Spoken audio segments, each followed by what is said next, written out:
lama banget gitu Lama ya, banget. sampai ratusan tahunnya itu Nggak berapa ratus selesai-selesai. tahun ya gitu. Tapi jangan kaget.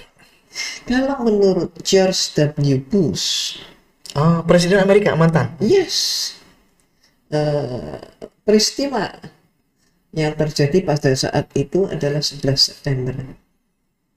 Oh, Dia mengatakan the crusade, the war on terrorism. Itu teorinya dia kan.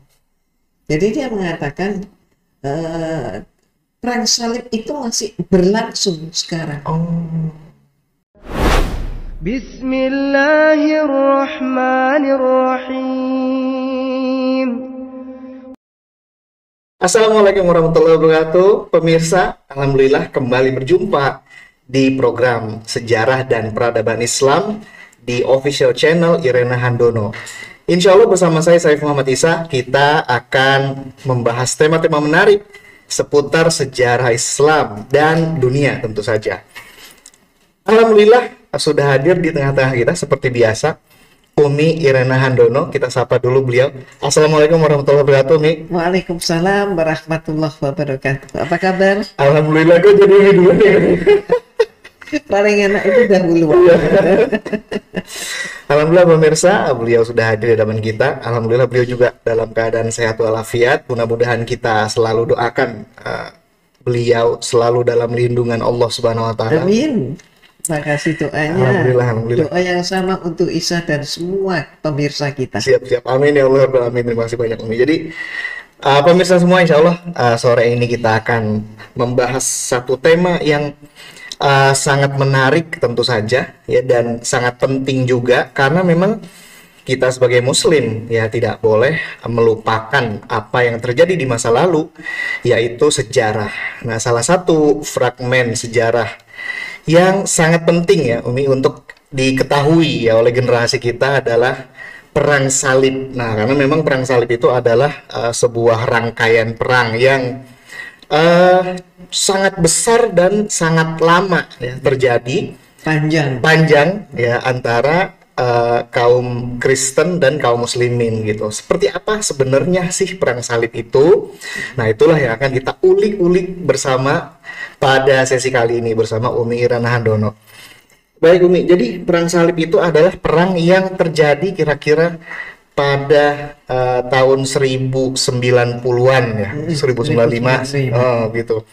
Nah, ini kan perang sangat besar gitu Umi. Pasti ada penyebabnya gitu ya. Nah, kira-kira apa penyebab dari perang itu? Nah, tapi Umi mohon izin dulu, Umi ingin menyampaikan juga ya. Jadi, ngapain kita bahas ini? Ya. Ngapain kita bahas tentang Perang Salib? Tapi Isa mengatakan bahwa penting banget ya, kita harus tahu sejarah. Nah, itu. Karena apa?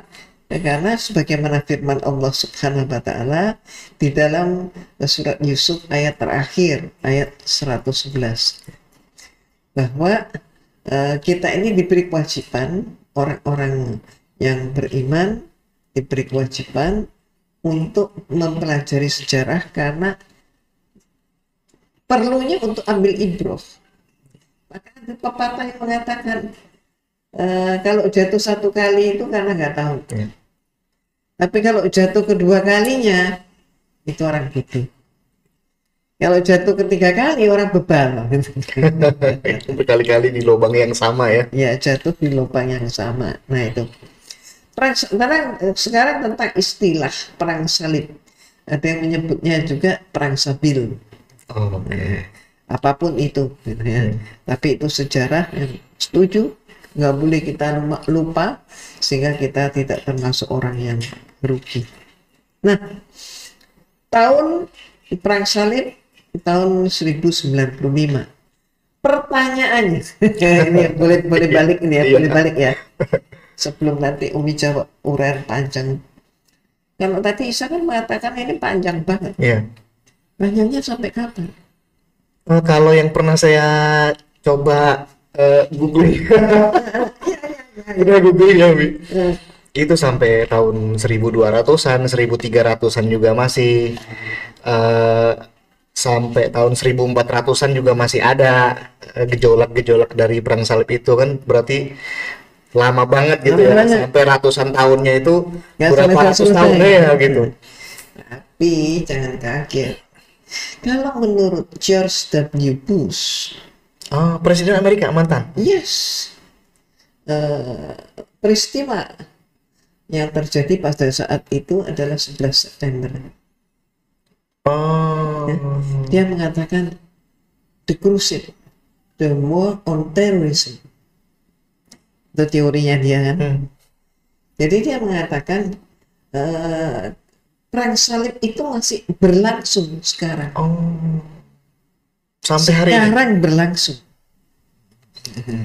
Jadi bilang masih sampai sekarang berlangsung.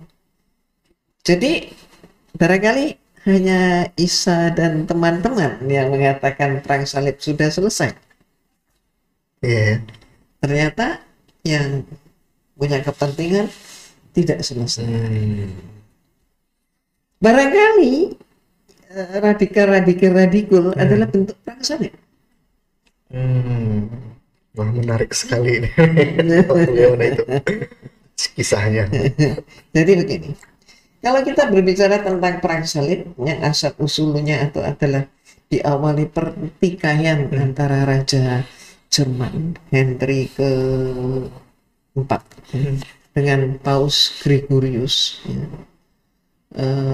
Gregorius ke-8, dan pertikaian itu memang membosankan, tidak selesai, tidak ada hasil apa-apa, sehingga Paus juga merasa tidak tertarik untuk terus-terusan bertikai. Jadi dari Pausnya nggak tertarik bertikai. Dan pada saat itu ada seorang kaisar, yaitu Kaisar Alexis dari Konstantinopel, yang minta bantuan pada Paus. Bantuannya untuk apa? Untuk melawan orang-orang Muslim Turki. Nah, permintaan bantuan itu kemudian disambut dengan baik oleh Paus dan dilihat bahwa ini ada musuh bersama nih. Dan musuh bersama ini bisa apa namanya, mendukung, mendorong, membantu mencapai tujuannya dia. Apa sih tujuannya dia? Nah, itu dia. Apa tujuannya? Tujuannya adalah sebenarnya mempersatukan kerajaan-kerajaan Kristen dunia. Jadi persatuan dunia. Itu. Nah, maka dimulailah kemudian diwujudkan itu dengan konsili di Clermont, konsili Clermont. Ini tahun 1095. Dia mengatakan bahwa telah tersebar sebuah cerita mengerikan dari golongan terkutuk yang sama sekali diasingkan Allah. Mereka bilang Allahnya. Mereka itu menyerang tanah negara orang Kristen dan memerangi penduduk setempat dengan pedang, menjarah, dan membakar. Itu seruannya. Umi dibantu dengan teks supaya tidak sampai ada kesalahan kalimat, ya. Dan dia menyatakan, pisahkanlah daerah itu dari tangan bangsa yang jahat dan jadikanlah milikmu. Nah, banyak orang yang tidak tahu slogan-slogan yang dimiliki oleh mereka. Deus level. Deus level. Deus level. Jadi Allah menghendaki. Menghendaki apa? Perang. Loh, ayat-ayat seperti ini banyak. Di dalam Bible itu sendiri ya. Nah, kemudian pidatonya ini yang penting ya. Pidatonya Paus Urbanus itu dalam pertemuan Akbar ya, apa namanya, Konsili Clermont itu dia mengatakan, hai orang-orang Frank berarti orang-orang Prancis. Orang yang dicintai Tuhan, yang jelas dari perilaku kalian membedakan diri dari bangsa-bangsa lain di muka bumi ini. Karena iman kalian. Jadi mereka merasa bangsa pilihan. Karena pengabdian kalian pada gereja suci. Inilah pesan dan himbauan khusus untuk kalian. Apa itu? Pesan dan himbauan khusus. Kabar buruk telah tiba dari Yerusalem dan Konstantinopel bahwa ada bangsa asing yang terkutuk dan menjadi musuh Tuhan, yang tidak lurus hatinya, dan yang jiwanya tidak setia pada Tuhan. Mereka itu telah menyerbu tanah orang-orang Kristen dan membunuh hanguskan mereka dengan pedang dan api secara paksa. Oh, ini seruannya ya? Ya, ini yang ngomong Paus nih. Paus itu kedudukannya adalah wakil Tuhan yang hidup di bumi. Wah, Masya Allah ya. Maka slogannya juga bukan cuma slogan ya, pemahaman yang cukup lama, mungkin sampai hari ini. Pope do not wrong. Oh, tidak bisa salah. Tidak bisa salah. Walaupun sudah berkali-kali salah. Ya, termasuk peristiwa Galileo Galilei kan, dihukum mati oleh gereja, padahal dia nggak salah. Galileo Galilei sudah dihukum mati, udah mati, sekian puluh tahun kemudian direhabilitasi namanya. Tidak sedikit orang-orang Kristen yang mereka tawan dan untuk dijadikan budak. Katanya, jadi katanya Paus, tidak sedikit orang-orang Kristen yang mereka tawan untuk dijadikan budak, sementara sisanya dibunuh. Gereja-gereja kalau tidak mereka hancurkan, mereka jadikan masjid. Altar-altar gereja diporak-porandakan. Orang-orang Kristen mereka sunat. Sunat itu apa? Oh, seruannya sampai seperti itu ya. Masya Allah. Sunat itu apa? Khitan. Khitan ya. Makanya kan terdengar apa namanya, suara sumbang. Awas, kalau kamu nanti dipimpin oleh pemimpin yang Islam, kamu nanti semua disunat habis. Dan darahnya mereka tuangkan pada altar atau tempat-tempat pembaptisan. Katanya begitu. Wah, mengerikan sekali berarti image orang Islam gitu ya. Ya makanya orang yang nggak ngerti itu kan terpengaruh karena yang ngomong itu Bapak Suci gitu ya, Paus. Mereka itu terpengaruh kan secara dan percaya membabi buta gitu ya. Akibat itu maka dianggapnya kalau gitu Islam itu teroris. Islam itu radikal. Ini antara lain. Iya. Ya jujur aja kita tanya, pernah terjadi nggak ini? Nggak pernah. Berarti itu pidato Paus ini memang murni hanya apa ya? Hanya propaganda mungkin gitu ya. Propaganda kompor gitu. Iya. Berarti ya dia apa ya? Mau dibilang berdusta mungkin begitu. Bisa nggak dibilang berdusta Paus ini ketika sedang berpidato, padahal kan tidak pernah terjadi ya apa yang dia ungkapkan itu gitu. Ya itu tadi definisinya kan, dusta itu bohong, dusta itu kan sesuatu yang diucapkan padahal tidak ada. Ya itu ambil kesimpulan sendiri ya. Oke. Beberapa mereka bunuh secara keji, katanya ya. Muslim membunuh secara keji. Ya ini dengan membelah perut dan mengeluarkan ususnya. Ngeri banget ini. Mereka tendang orang-orang Kristen dan mereka dipaksa berjalan sampai keletihan hingga terjerembab di atas tanah. Beberapa digunakan sebagai sasaran panah. Ada yang mereka betot lehernya, dibetot lehernya, ditarik, betot lehernya, untuk dicoba apakah bisa mereka penggal dengan sekali tebas. Jadi percobaan penggalan gitu. Lebih mengerikan lagi perlakuan mereka terhadap perempuan. Kewajiban siapa lagi kalau bukan kalian yang harus membalas dan merebut kembali daerah-daerah itu. Jadi Pausnya nantang begitu. Ingatlah Tuhan telah memberi kalian banyak kelebihan dibanding dengan bangsa-bangsa lain. Semangat juang, keberanian, keperkasaan, ketidakgentaran menghadapi siapapun yang hendak melawan kalian. Ingatlah pada keberanian nenek moyang kalian, pada kekaisaran Karel Agung dan Louis, anaknya serta raja-raja lainnya yang telah membasmi Turki dan menegakkan agama Kristen di tanah mereka. Pahlawan-pahlawan gitu. Kalian harus tergerak oleh makam kudus Tuhan Yesus Sang Juru Selamat kita, kata mereka. Yang kini ada di tangan orang-orang najis. Waduh, kok saya agak merinding dengannya. Kalian harus bangkit berjuang karena kalian telah tahu banyak tempat-tempat suci yang telah dikotori, diperlakukan secara tidak senonoh oleh mereka. Nggak cukup situ, dia masih ngomong lagi,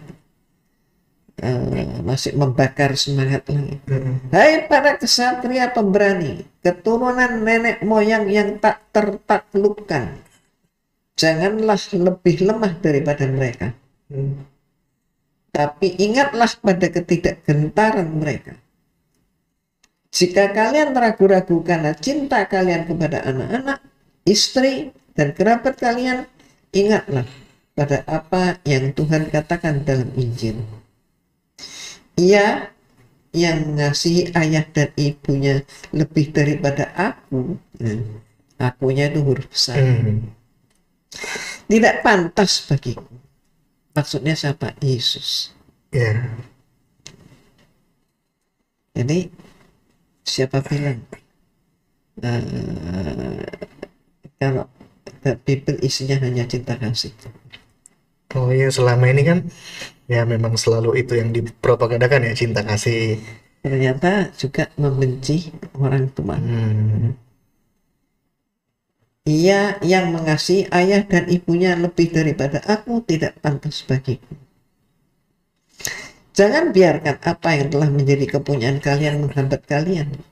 Kalian tak perlu khawatir dengan apa yang menjadi kepunyaan kalian. Negeri kalian telah padat penduduknya. Ini yang perlu poinnya ini. Negeri kalian telah padat penduduknya dan dari semua sisi tertutup laut dan pegunungan. Prancis. Banyak kekayaan di sini.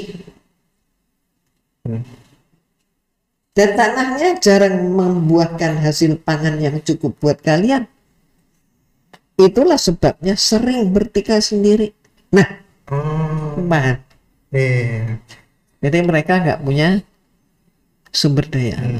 Ada motif-motif ekonomi juga ya. Terus gimana seruannya? Hentikan kesaling bencian dan pertengkaran kalian. Hentikan peperangan antar sesama kalian. Bergegaslah menuju ke makam kudus. Rebut kembali negeri itu dari orang-orang jahat. Dan jadikan miliki kalian. Negeri itu seperti dikatakan dalam Alkitab, berlimpah susu dan madu. Allah memberikannya kepada anak-anak Israel. Yerusalem, negeri terbaik, lebih subur daripada lainnya. Seolah-olah Yerusalem surga kedua. Inilah tempat juru selamat kita dilahirkan, katanya. Diperintah dengan kehidupannya dan dikuduskan dengan penderitaannya, maka bergegaslah kalian akan memperoleh penebusan dosa, dan pahala di kerajaan surga. Oh, terus terang ini saya merinding dengan pidato Paus Urbanus karena ya siapa yang tidak terbakar semangatnya gitu, pasti akan merasa marah begitu, merasa marah, merasa terdorong ya untuk bergabung dalam perang salib tersebut kalau seruannya se, seperti ini gitu. Ya, ya. Gimana ya? Yang menyeru wakil Tuhan. Iya, yang menyuruhnya juga nggak kaleng-kaleng gitu ya. Kaleng-kaleng. Nah, berarti setelah seruan ini terhimpun lah mungkin gitu ya. Iya, perang. Perang. Pasukan perang terbentuk ya ini ya. Bentuk. Jadi orang-orang yang nganggur, orang-orang yang patah semangat hidup, ya, yang kemudian pemabuk, penjudi, perampok, gabung semua. Iya. Jadi bukan orang-orang baik-baik aja yang kena hasutan ini. Perampok pun mau perang. Kenapa? Ya untuk rampasan perang. Iya. Karena ya motif-motif ekonomi juga ada, sangat kental sekali. Sangat kental. Nah, berarti Umi setelah adanya seruan di konsili Clermont ini, kemudian bergeraklah begitu ya pasukan salib gitu ya, menuju tanah suci Al-Quds pastinya Yerusalem ya. Nah, itu pada titik itu apa yang terjadi? Kaum muslimin ketika itu seperti apa sikapnya? Ibaratnya kan kalau saya bayangkan ya, berarti kaum muslimin itu nggak tahu apa-apa gitu. Tahu-tahu diserang. Gitu. Ya, mohon maaf kalau di tanah air kita kan pernah terjadi peristiwa Poso. Ya, tragedi Poso ya. Tragedi itu ya. Ya, pas umat Islam selesai sholat Id, masih pakai baju kuku, antara lainnya berbersih, masih pakai sarung. Tidak ada satu pun orang sholat Id mau bawa badik atau bawa golok, senjata. Tidak ada. Pulang langsung tebas. Makanya itulah sebabnya kita nggak boleh melupakan sejarah. Ambil ibrah supaya kita tetap mempunyai kewaspadaan, tidak terlena. Nah, kira-kira apa sikap kaum muslimin gitu, ketika tahu-tahu diserang oleh pasukan salib seperti itu gitu? Ya kaget ya. Setelah kaget ya mereka berusaha bertahan ya. Tapi kita tahu sendiri kerugiannya juga parah sekali. Iya. Berarti kalau misalnya kemarin saya googling juga, berhasil ya ini pasukan salib ini tiba begitu di Yerusalem gitu nih. Nah, ketika mereka tiba di Yerusalem itu, mereka menduduki kota itu begitu kan.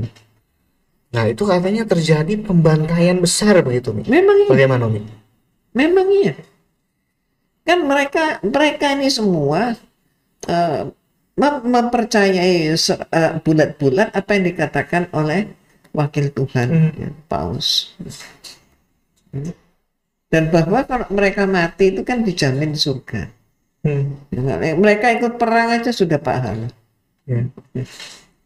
Ya kan? Berarti mereka berperang ya perang beneran, bukan perang-perangan. Dan apakah kalau dari googling terus nih ya, itu katanya yang tewas itu dibunuh ya pada saat pasukan salib menguasai Al-Quds itu, Yerusalem itu kira-kira 20-an ribu begitu, 20-an ribu jiwa begitu ya, dihabisi begitu, dibantai ya dibunuh begitu satu-satu dengan berbagai cara, mungkin ada yang dipenggal gitu ya, mungkin ada yang dibakar dan sebagainya. Nah, apakah ya kan spirit Kristen kan cinta kasih, nah bagaimana dengan perbuatan ini gitu? Nah, itu dia mungkin pertanyaannya. Jadi kontradiktif. Jadi itulah membuka cakrawala kita. bahwa ternyata tidak benar bahwa Islam itu sebagai teroris, radikal, dan seterusnya. Sementara yang selalu menggunakan jargon cinta kasih begini. Merinding ini ya para pemirsa semua ya, karena ini adalah kenyataan sejarah. Ini kenyataan sejarah. Itu makanya Umi nggak heran gitu loh ya, kalau misalnya ada pimpinan atau penguasa yang ingin meniadakan sejarah gitu ya. Nggak heran. Kenapa? Karena ya supaya generasi muda itu tidak tahu jejak rekam yang lampau. Jadi mau dibentuk apapun. Ya, karena mereka tidak memiliki identitas ya, sehingga mau diapain aja, nerima aja. Apa yang sedang dijual ya itu yang dibeli. Memprihatinkan sekali ya, Nah, jadi disitulah para pemirsa semua betapa pentingnya kita sebagai generasi Islam memahami sejarah gitu. Nah, Umi lanjut cerita tentang perang salib tadi, kan pembantaian terjadi besar-besaran dan itu ternyata adalah sebuah kontradiksi sangat besar sekali dalam nilai-nilai kekristenan. Kan seharusnya Kristen itu dikenal sebagai cinta kasih, tapi yang mereka lakukan malah pembantaian besar-besaran gitu ya. Nah, apakah mungkin ini saya kembali berangan-angan apakah pernah terjadi, Umi, otoritas Kristen di kepausan itu mungkin merasa bersalah gitu mungkin, atau menyesal ya dengan peristiwa perang salib yang lalu itu gitu, kemudian mereka misalnya minta maaf lah atau apa gitu, pernah terjadi nggak? Ini angan-angan saya aja sebenarnya, pengen tahu.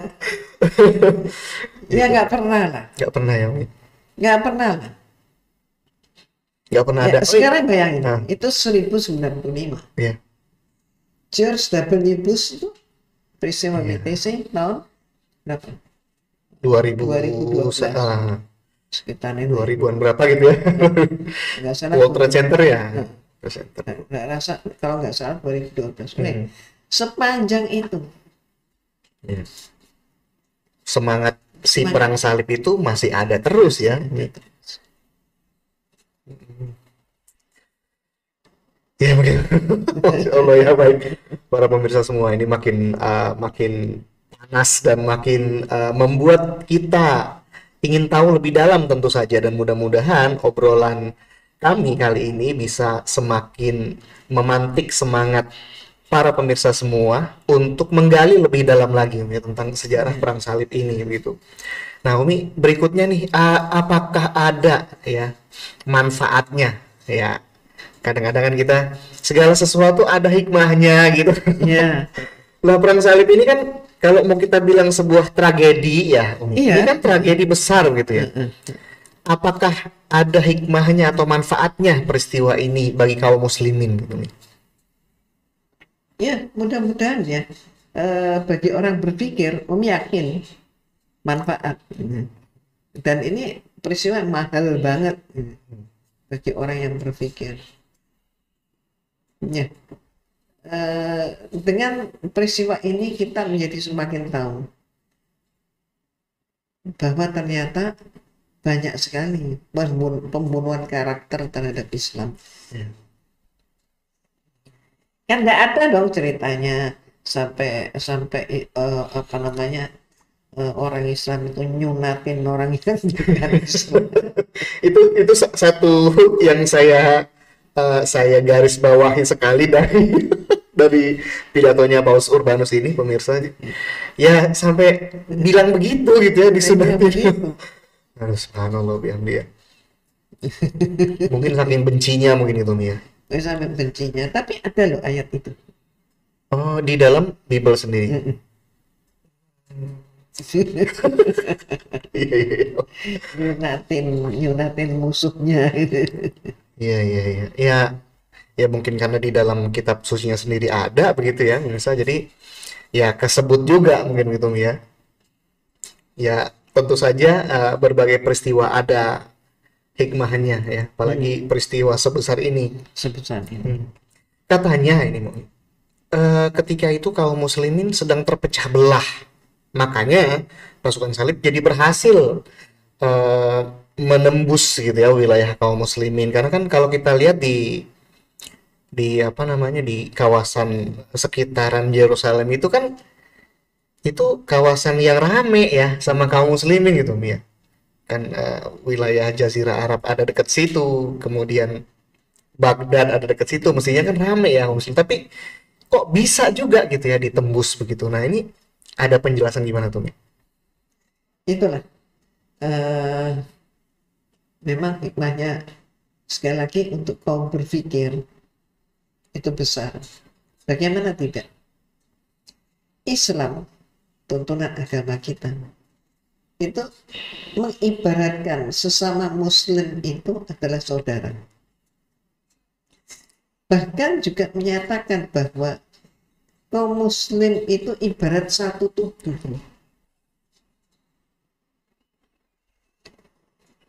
Katakan gigi sakit, Kepala pusing ya. seluruh badan ya. Ibarat satu tubuh. Satu bagian tersakiti, yang lain pun ikut merasakan sakitnya. Kita ibarat satu tubuh. Sebagai suatu pengandaian yang lain, yang lebih gamblang lagi, kita terjemahkan di sini. Ibarat ada satu kelompok kijang. Mereka sedang makan rumput. Di seberang ada seekor harimau yang sudah seminggu nggak makan, lemes dia. Ngelihat kayak begitu, pengen banget dong dia. Iya. Tapi tenaganya dia nggak mungkin, dia maju sembarang waktu kemudian mau menghabisi mereka, nggak mungkin. Paling banter dia hanya bisa nangkap satu dan makan. Iya. Sehingga dia mau nggak mau dia dihadapkan pada pilihan, kijang yang mana yang akan dia mangsa. Yang mana ini? Yang paling lemah, yang paling kecil mungkin gitu ya. Ada lagi? Yang lagi sakit, yang lagi nggak ada tenaganya, yang lagi lemes. Yang lemes, nggak ada tenaganya, sakit, sehingga terpisah dari kelompok. Ya, terpisah dari kelompoknya ya. Itu yang ditekan. Sama. Ya. Kalau umat Islam itu berantem melulu. Ya. Tidak bersatu ya. Tidak bersatu. Ya kan begitu juga. Habis. Ya. Dan kita lanjutin aja pertanyaannya. Pertanyaannya begini, siapa yang diuntungkan? Kalau umat Islam berpecah belah, siapa yang diuntungkan? Ya pastinya musuh-musuh Islam ya. Itu sudah terjawab semua. Ya. Jadi marilah kita berpikir, ya, marilah kita cermat, ya, bahwa kalau umat Islam itu mempertahankan perpecahan, ya, karena merasa diri lebih hebat daripada yang lain dan sebagainya. Ya. Yang rugi itu justru umat Islam sendiri. Tidak mestinya bersangkutan itu nanti akan meraih kerugian. Itulah pentingnya persatuan ya. Iya kan? Ya. Nah itu. Terus sebabnya mudah-mudahan ini semua ibroh buat kita kaum berpikir. Alhamdulillah. Disitulah mungkin pentingnya persatuan ya, pemirsa semua. Disitulah pentingnya persatuan di tengah-tengah kaum muslimin ya. Kalau tidak bersatu, otomatis kaum muslimin akan lemah selemah-lemahnya, sehingga kemudian berhasil ditembus pertahanannya oleh musuh-musuh Islam gitu. Umi, jadi ada satu lagi pertanyaan yang cukup menggelitik saya. Katanya perang salib itu bukan hanya untuk menyerang kaum muslimin saja, katanya gitu. Tetapi perang salib juga digunakan untuk menyerang sesama orang Kristen dan orang Yahudi, katanya begitu. Nah, benar ya itu? Maaf ya, dalam suatu peperangan kami besar ini ya, ini ada acara besar kan, untuk bisa mengalahkan musuh secara utama? Harus strateginya gitu ya, persenjataannya unggul gitu, pasukannya banyak. Oke. Kerjasama dong. Kerjasama ya. Intinya kan itu ya. Kerjasama. Terorganisir gitu ya. Bagaimana bisa bertikai bisa bertikai di dalam? Oke, kalau misalnya pada saat itu dikatakan umat Islam lengah, oke. Mereka tidak menyangka. Yang seperti misalnya kejadian Poso, bahwa mereka sedang bertikai, oke, bisa saja terjadi. Dan ingat, ini apa namanya, Paus justru menggunakan kesempatan, ya, Urbanus justru menggunakan kesempatan untuk apa? Untuk apa namanya, permintaannya Kaisar Alexis dari Konstantinopel, ya, dibantu. Jadi apa? Punya musuh bersama. Nah, ini loh. Jadi bagaimana mau berpecah-pecah, bermusuhan sendiri di dalam, sementara kita perlu musuh bersama, kata mereka kan begitu. Ya berarti harus bergandeng tangan dulu, walaupun musuh, untuk bisa memenangkan pertempuran. Maka dalam bisnis kan juga dikenal, tidak ada teman abadi dan tidak ada musuh abadi. Berarti mungkin nanti kalau misalnya udah berhasil meraih tujuan, yaitu mereka sama cakar-cakaran lagi.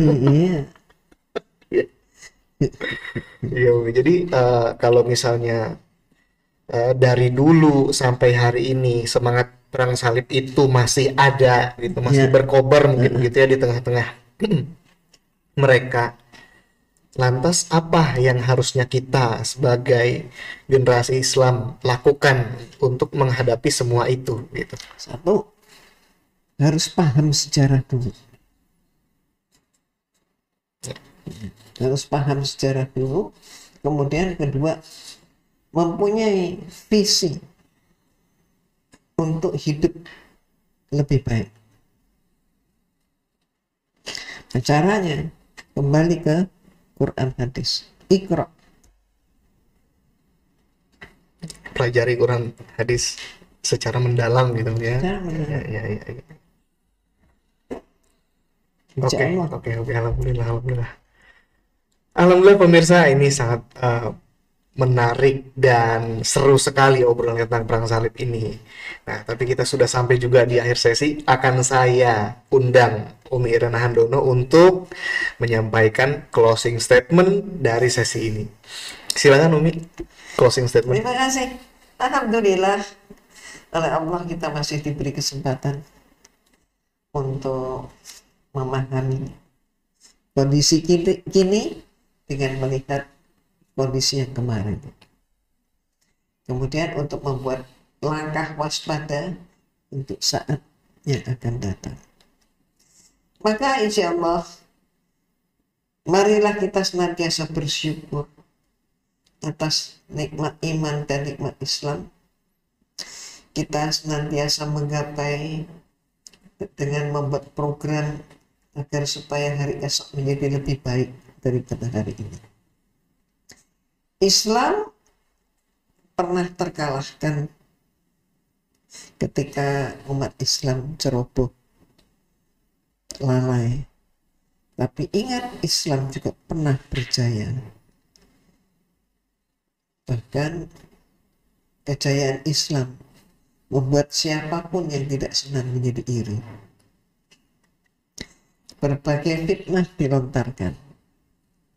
Dan kita tahu semua itu adalah untuk menghancurkan kekuatan Islam. Maka marilah kita membiasakan diri untuk senantiasa tertib, untuk tekun untuk beribadah, tekun untuk berjuang. Insya Allah dengan memohon ridha Allah, kita akan menjadi umat Islam yang mampu menggapai ridhonya. Insya Allah hari esok menjadi lebih baik daripada saat ini. Yep. Oke, alhamdulillah pemirsa sekalian, demikian closing statement dari Umi Iren Handono, dan mudah-mudahan ada hikmah yang bisa kita petik. Kita semua generasi Islam memang mesti memahami sejarah, ya, terutama sejarah peradaban Islam, sebab kita yang melupakan sejarah tentu saja akan lupa kepada jati diri kita sendiri, dan ketika kita melupakan jati diri kita sendiri, akan dengan mudahlah musuh-musuh Islam mengalahkan kita. Demikian pemirsa semua, mudah-mudahan kita bisa bertemu lagi pada sesi berikutnya, pada video-video dan konten-konten berikutnya. Yang benar datangnya dari Allah Subhanahu wa taala, yang salah tentu saja datangnya dari kita. Mudah-mudahan Allah Subhanahu wa taala mengampuni kita semua. Demikian, bila taufik wal hidayah. Wassalamualaikum warahmatullahi wabarakatuh.